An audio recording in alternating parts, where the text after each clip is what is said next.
warahmatullahi wabarakatuh. Halo teman-teman semua, perkenalkan saya Claudia Ananda dari 3 Akuntansi Syariah dengan NIM 503220033, salah satu mahasiswi Universitas Islam Negeri Sultan Toha Saifuddin Jambi.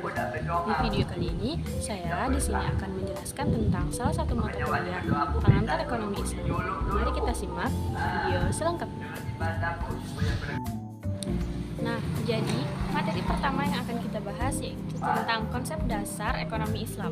Yang dimaksud dengan dasar artinya itu basic dari ekonomi Islam itu. Awal dari ekonomi itu berasal dari bahasa Yunani dari kata oikos dan nomos yang artinya peraturan rumah tangga. Nah, secara istilah, ekonomi ini diartikan sebagai suatu disiplin ilmu yang mempelajari tentang perilaku manusia yang menggunakan sumber daya yang langka untuk menghasilkan barang dan jasa yang digunakan untuk keperluan manusia. Jadi, menurut beberapa para ahli berpendapat bahwa ekonomi Islam, yang pertama Hasanuzzaman, beliau mengatakan bahwa ekonomi Islam itu sebagai pengetahuan, petunjuk, aturan hukum syariah yang dapat mengantisipasi kecurangan untuk memperoleh dan memanfaatkan sumber daya material guna mencukupi kebutuhan. Yang kedua yaitu Siddiq. Menurut Siddiq, ekonomi Islam itu merupakan respon dari ahli ekonomi Islam dengan melakukan pembaharuan pemikiran untuk menjawab tantangan dalam perekonomian tersebut.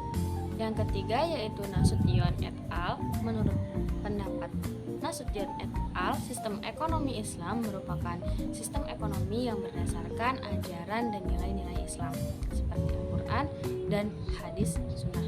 Dari pengertian para ahli tersebut dapat disimpulkan bahwa ekonomi Islam itu merupakan disiplin keilmuan yang mempelajari perilaku manusia dalam memenuhi kebutuhan hidup dalam kegiatan produksi, distribusi, dan konsumsi berdasarkan ajaran Islam, yaitu Al-Quran dan Sunnah.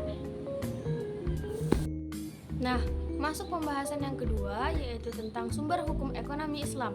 Ada ayat qauliyah, artinya sumber kebenaran yang deduktif berdasarkan wahyu Allah, yang kebenarannya mutlak bagi segala aspek kehidupan.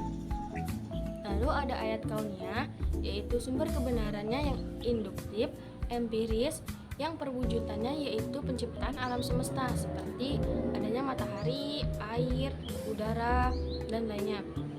Adapun ayat insaniyah yaitu mengatur tentang kehidupan manusia seperti nilai-nilai moral dan etika dalam segala kegiatan ekonomi. Adapun sumber ajaran ekonomi Islam yaitu sumber nakli, ada Al-Quran dan Sunnah. Al-Quran dijadikan sebagai pedoman hidup dan menjadi solusi setiap masalah umat Islam. Sedangkan Sunnah yaitu segala sesuatu yang bersumber dari Nabi Muhammad SAW, termasuk segala perkataan, perbuatan, dan sifat-sifat Nabi. Adapun sumber akli yaitu mempresentasikan seluruh keahlian untuk memperoleh hukum syara. Ada ijma yaitu kesepakatan semua mujtahid atas hukum syar'i terhadap suatu masalah atau peristiwa. Lalu ada qiyas, artinya menganalogikan hukum karena persamaan ilat terhadap masalah yang tidak ada ketetapannya. Adapun mazhab sahabat yaitu orang yang bertemu dengan Nabi pada periode yang lama. Dan ada kebiasaan atau art yang dilakukan secara terus-menerus oleh masyarakat yang sejalan dengan syariah. Adapun prinsip-prinsip dalam ekonomi Islam yaitu Allah menentukan yang benar yang salah. Hanya Allah yang berhak menentukan atas segala sesuatu baik yang benar maupun yang salah.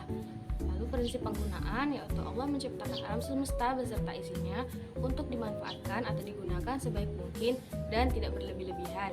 Prinsip pertengahan yaitu menyeimbangkan antara kepentingan pribadi dan kemaslahatan masyarakat. Kebebasan ekonomi yaitu bebas dalam aktivitas ekonomi tapi tetap harus memperhatikan syariat Islam. Prinsip keadilan yaitu tidak memihak kepada salah satu pihak. Sekian materi yang dapat saya sampaikan. Saya ucapkan terima kasih dan saya akhiri. Wassalamualaikum warahmatullahi wabarakatuh.